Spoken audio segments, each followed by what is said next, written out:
माजी उपसरपंच जितेश भगवान गोते, माजी सरपंच लक्ष्मण गोते, विरोधकांचे माजी उपसरपंच निवृत्ती गुलाबराव घेंदे, महालक्ष्मी डेव्हलपरचे संस्थापक चेअरमन दत्ताभाऊ गोते यांचे पिताश्री निवृत्ती गेरबा गोते, त्याचप्रमाणे सदाशिव गेरबा गोते, सागर जिजाबा गोते ह्या मान्यवरांना विनंती राहील सर्वांनी व्यासपीठावरती यायचं आहे.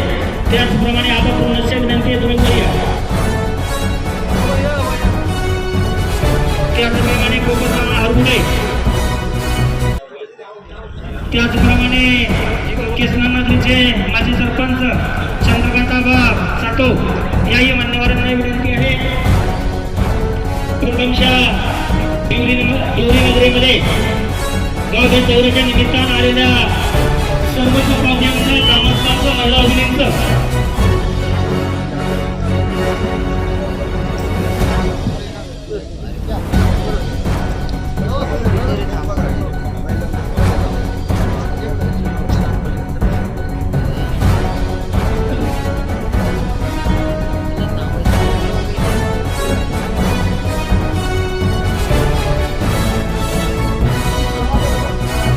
नेतृत्व पैलवान कुशलनाना साटो यांच्या गाव भेट दौऱ्याच्या कार्यक्रमाच्या निमित्तानं उपस्थित सर्व मान्यवर महिला भगिनी आणि तरुण वर्ग, प्रथमतः मी आपला देवी ग्रामस्थांचं आज या गाव भेट दौऱ्याच्या निमित्तानं एवढा उशीर झाला आहे तरी सर्वजण आपण आपल्या बहीण असाल किंवा सर्व वडीलधारी म्हणून आपण सर्वजण मोठ्या संख्येने आपण उपस्थित दिलेला. मी प्रथमतः आपलं धन्यवाद व्यक्त करतो. या एखाद्या मंत्र्याचं स्वागत होत नाही अशा पद्धतीचं तुम्ही आमचं स्वागत केलं, कुशलनानाचं स्वागत केलं. खरोखर आपलं सर्वांचं प्रेम बघून आम्ही अक्षरशः म्हणजे सर्वांना आम्हाला भरून आलो.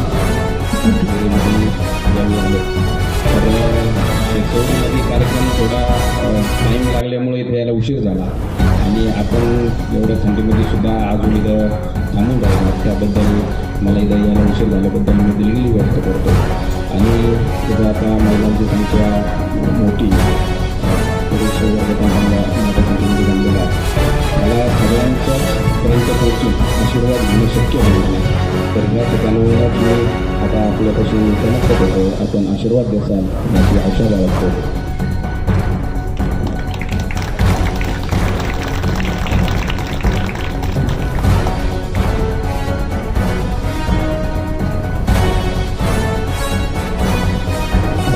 थोडा प्रोटोकॉल बाजूला ठेवतो, सगळ्यांची नावं घेणं मला शक्य होणार नाही.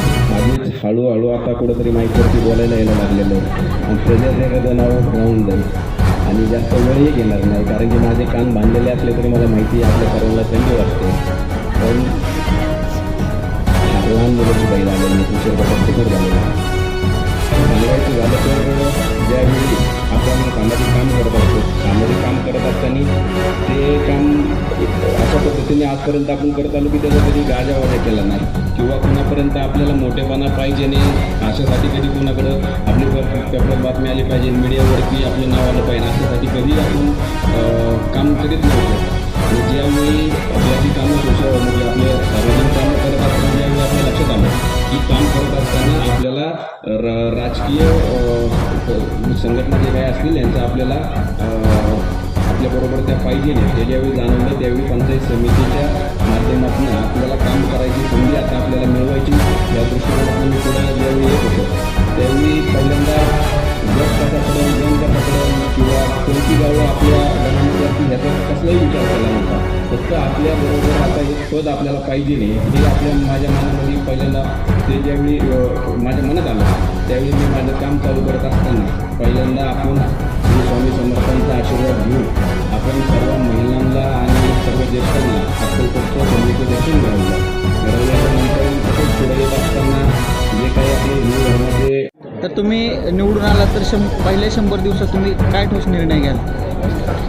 निवडून आल्याच्या नंतरून पहिल्यांदा पंचायत समितीमधनं आपल्याला शेतकरी वर्ग या भागामध्ये शेतकरी वर्ग मोठा आहे, महिलांचा जे काही समस्या किंवा महिलांना जे काही आपल्याला योजना देता येतील या सगळ्या योजनांवरती आपण पहिल्यांदा काम करणार आहे. आणि मी पहिले 100 दिवस नाही तर निवडून आल्याच्या नंतरून किंवा निवडून आता आल्याच जमाचे पण इथनं पुढं 5 वर्ष जोपर्यंत मी त्या खुर्चीवरती आहे तर तो 5 वर्ष जनतेचे जे काही प्रश्न असतील ते पूर्णपणे प्रामाणिकपणे सोडवायचा